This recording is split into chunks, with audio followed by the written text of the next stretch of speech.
Typical. Hoje quem vai te ensinar algo bem legal são esses dois caras aqui, o Ross e a Rachel.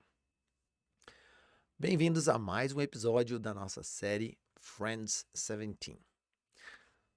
Pessoal, hoje o Ross e a Rachel vão ensinar pra gente sobre um componente da língua inglesa extremamente poderoso e versátil e relativamente tranquilo de aprender, de usar. Então, olha só, vem comigo e vamos dar uma olhada nessa cena aqui.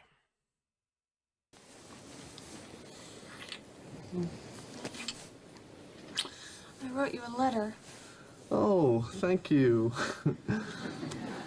I like mail.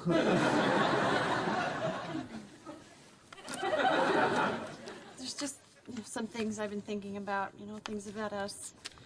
And before you can even think about the two of us getting back together, I just need to know how you feel about this stuff.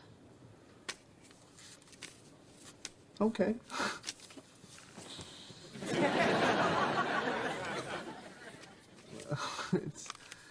It's 5:30 in the morning.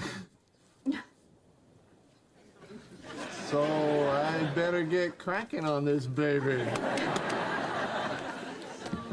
I'll be waiting for you. Just come up when you're done. Okay, I'll be up in 18 pages. Front and back. Very exciting.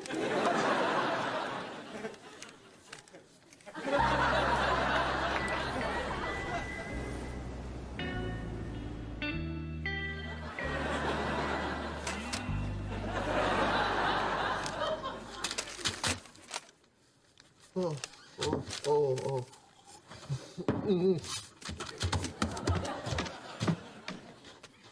Hey, what happened to you? Why didn't you come up? Done.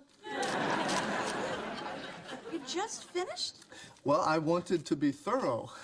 I mean, this is clearly very, very important to you, to us. And so I wanted to read every word carefully, twice. So, does it?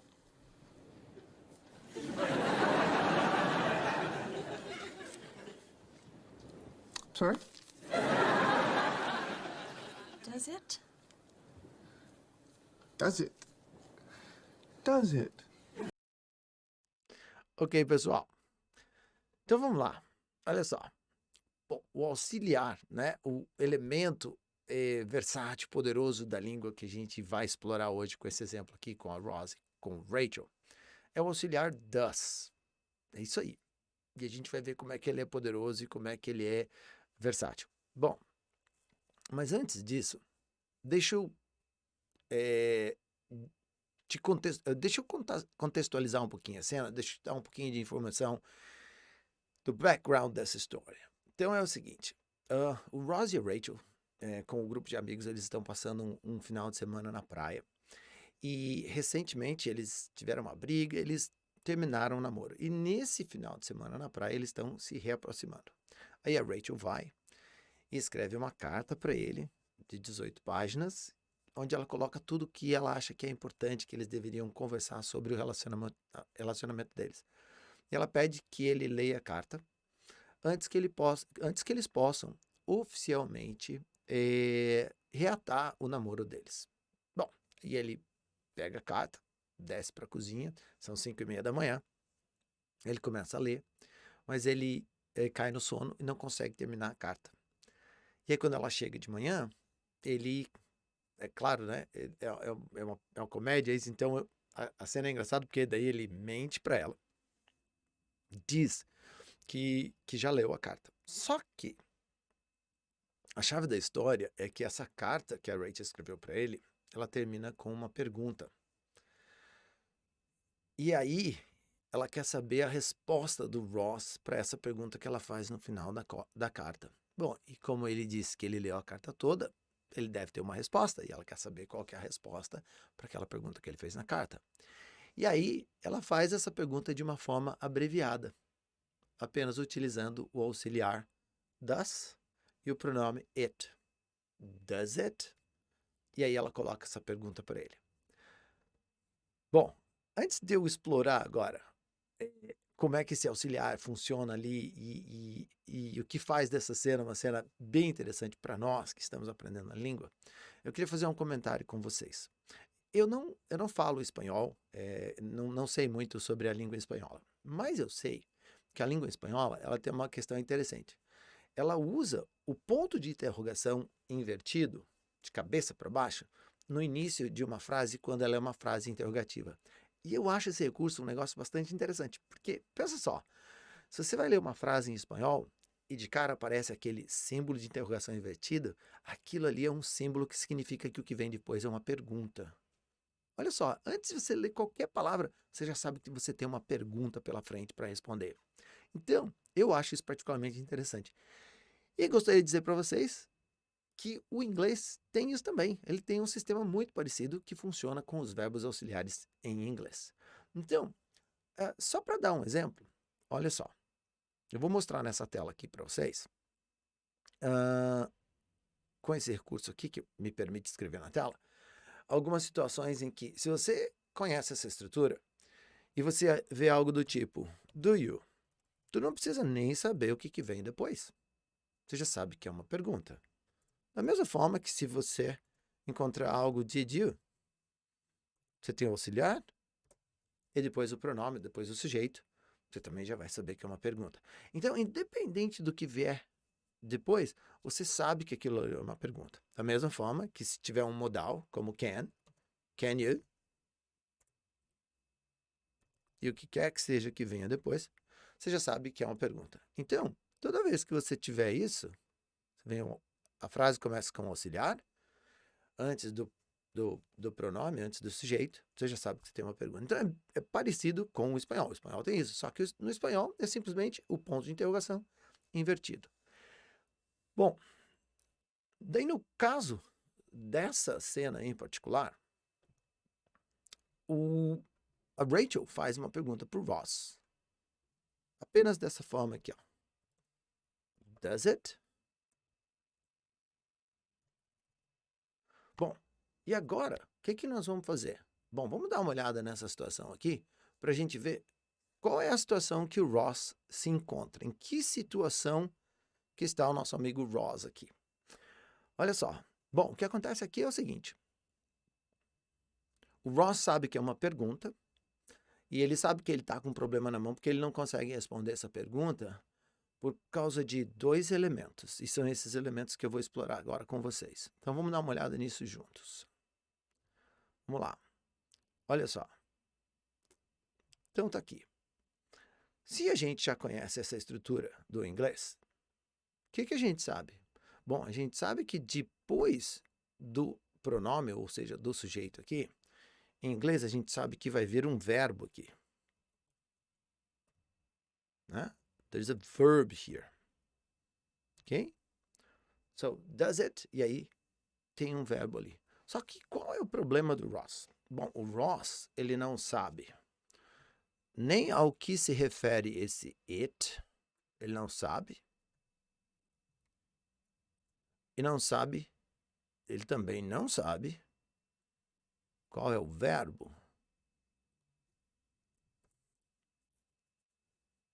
do contexto daquela pergunta. Então, vamos dar uma olhada nisso. Olha só, imagina que na carta, a Rachel, ela fala sobre uma diferença de personalidade que eles têm muito grande, e isso se tornou um problema no relacionamento deles. Então, ela se refere a essa diferença de personalidade usando esse pronome it. Então, percebe que essa palavrinha it, de duas letras, encapsula aquela mensagem. Então, é um problema que eles têm com relação à personalidade de cada um deles, o problema de relacionamento deles, o porquê eles brigaram. Ou seja, qualquer que seja, esse é um tema que está, um tópico que ela trabalhou dentro daquela carta. E o verbo poderia ser ou um verbo só ou uma expressão. Então, por exemplo, a Rachel poderia estar perguntando assim para ele, Ross, so does it... Deixa eu escrever aqui por cima. Ó. Então, ela poderia estar escrevendo algo do tipo assim, Ross, does it make sense? Does it make sense? Então, o it é aquilo que ela fala na carta e ela quer saber se aquilo faz sentido ou não, se aquilo está correto ou não. Uma outra abordagem poderia ser algo assim. Então, ela diz alguma coisa na carta, ela explica, ela oferece uma determinada interpretação, e aí ela pode dizer assim, ó, does it hurt you? Ou seja, aquela ideia que eu coloco na carta, isso te fere, isso te ofende, isso te machuca. Então, existem várias possibilidades, existem várias interpretações. O que a gente pode concluir com certeza é que quando a Rachel diz does it, ela está se referindo a alguma coisa que ela disse na carta e ela quer saber qual é a resposta do Ross. Bom, e aí a questão é a seguinte: quando a gente faz uma pergunta com o auxiliar do or does, só existem duas respostas possíveis. E as respostas são yes, it does, or no, it doesn't. E agora, como é que o Ross se sai dessa? Porque ou ele tem que responder yes, it does, ou no, it doesn't. Só que ele não tem a menor ideia do que aquela palavra, do que aquele pronome it se refere. E aí ele não sabe se a melhor resposta, ou seja, se a resposta que a Rachel gostaria de ouvir é um yes, it does, ou seja, yes, it makes sense, ou no, it doesn't make sense. Porque com alguma delas, e apenas uma delas, na verdade, ele vai agradar a Rachel. Ou seja, eles vão conseguir reatar o namoro deles. Então, vamos dar uma olhadinha no restinho da cena para ver como é que o Ross se sai dessa cena, se sai dessa situação.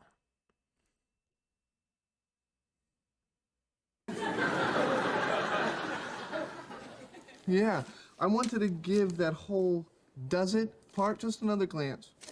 What are you talking about, Ross? You just said that you read it twice. Look, you know what? It either does or it doesn't. And if you have to even think about it... Rach, no, I don't have to think about it. I don't. In fact, I have decided that it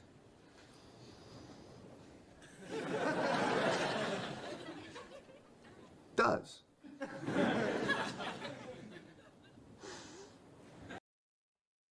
E agora? Será que ele pisou na bola?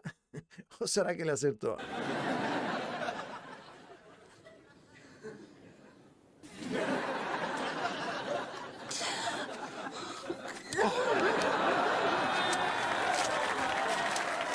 you sure? I'm sure.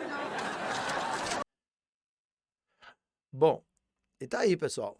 O Ross acabou de concordar com alguma coisa que ele nem sabe o que é.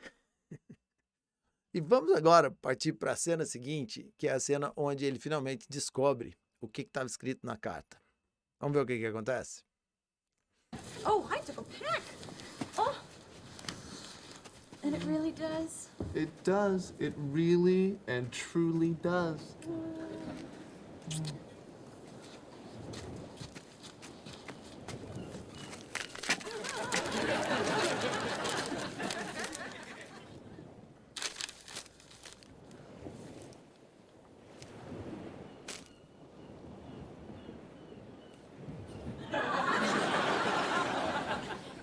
It so does not! Ok. Bom, pessoal, e tá aí a resposta. Na verdade, então, o Ross, quando termina de ler a carta e consegue encontrar na carta, né, consegue identificar ao que, na verdade, o it se refere e o que é a pergunta, na verdade, qual é a pergunta, no final das contas, que está sendo feita no final da carta, ele, claro, daí ele chega à conclusão que a resposta dele tem que ser um no, it doesn't, porque ele não concorda com aquilo que a Rachel está colocando ali na carta. Bom, e com essa cena eu concluo essa aula de hoje. E fica aqui essa mensagem para vocês. Pessoal, se a gente não entende como que essa estrutura de utilização de auxiliar na pergunta e na resposta funciona, não tem como eu entender uma cena como essa. Porque quando a Rachel faz aquela pergunta, da forma abreviada, ela só usa o auxiliar e o pronome. Does it? Does it, Ross? E aí ele tem que dar uma resposta. Yes, it does, or no, it doesn't. E ele resolve ir com a resposta positiva. Então ele diz, it does.